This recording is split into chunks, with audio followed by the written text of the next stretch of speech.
দলীয় শৃঙ্খলা ভঙ্গের গুরুতর অভিযোগের কারণে জাতীয় নাগরিক পার্টি এনসিপির কেন্দ্রীয় যুগ্ম সদস্য সচিব মাহিন সরকারকে বহিষ্কার করা হয়েছে।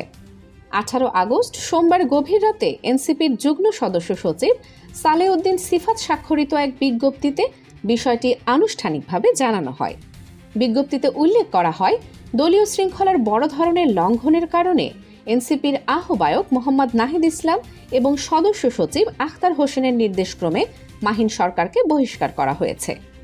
আদেশে আরও বলা হয়, বহিষ্কারের সিদ্ধান্ত সোমবার থেকেই কার্যকর হবে এবং পরবর্তী নির্দেশ না দেওয়া পর্যন্ত বহাল থাকবে।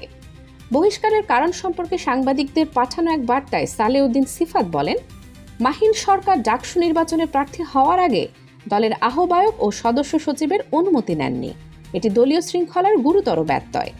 জানা গেছে, মাহিন সরকার প্রথমে বৈষম্য বিরোধী শিক্ষার্থী সংসদ প্যানেলের একটি শীর্ষ পদে প্রার্থী হতে চেয়েছিলেন, তবে সেখানে সমঝোতা না হওয়ায় তিনি নতুনভাবে ডিইউ ফার্স্ট নামে একটি স্বতন্ত্র প্যানেল থেকে ঢাকা বিশ্ববিদ্যালয় কেন্দ্রীয় সংসদ ডাকসুর জেনারেল সেক্রেটারি জিএস পদে প্রতিদ্বন্দ্বিতা করার ঘোষণা দেন।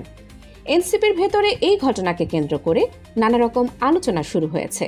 দলের একাধিক সূত্র বলছে, নেতৃত্বের অনুমতি ছাড়া স্বাধীনভাবে নির্বাচনে প্রার্থী হওয়া শুধু শৃঙ্খলা ভঙ্গই নয়, বরং দলীয় ঐক্যে বড় ধরনের আঘাত হানতে পারে। এজন্যই দ্রুত ব্যবস্থা নিতে হয়েছে। রাজনৈতিক বিশ্লেষকরা বলছেন, সাম্প্রতিক সময় বিভিন্ন দলের তরুণ নেতারা ছাত্র রাজনীতির মাঠে সক্রিয় হচ্ছেন, কিন্তু অনেকেই দলীয় নীতিমালা ও নেতৃত্বের নির্দেশনা মানতে অনীহা দেখাচ্ছেন। Kaniz Fatema Soma, desk news, 0 TV.